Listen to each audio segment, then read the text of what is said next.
গত বছরের দীর্ঘস্থায়ী জলাবদ্ধতা ও বন্যায় নোয়াখালী জেলার ব্যাপক ক্ষতি হয়েছে। ফসল, গবাদি পশুর পাশাপাশি সবচেয়ে বেশি ক্ষতি হয়েছে সড়ক ব্যবস্থার। নোয়াখালী পৌরসভার ৯টি ওয়ার্ডের প্রায় ২৫ কিলোমিটার রাস্তা বন্যায় ভেঙে গেছে।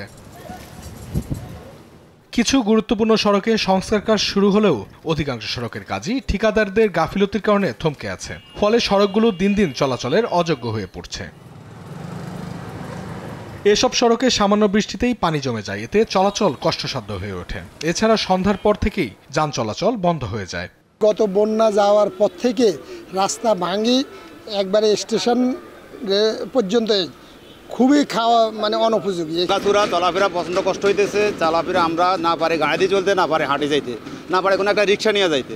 রাস্তা ভাঙা আমাদের অত্যন্ত কষ্ট হয়, দুর্ভোগ পোহাতে হয়। তাই পৌর কর্তৃপক্ষের কাছে আমাদের অনুরোধ দ্রুত রাস্তাগুলোকে সংস্কার করার।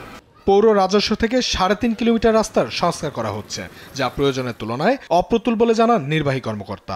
চেষ্টা করব, আমি নিজেও চেষ্টা করব। তার চেয়ে বড় কথা হচ্ছে তারা যেন আন্তরিক থাকে, যে এখানে কাজের গুণগত মান বজায় রেখে কাজগুলা যেন যথাসময়ে এবং যে পরিমাণ কাজ ধরা আছে ওই কাজগুলা করে দেয়।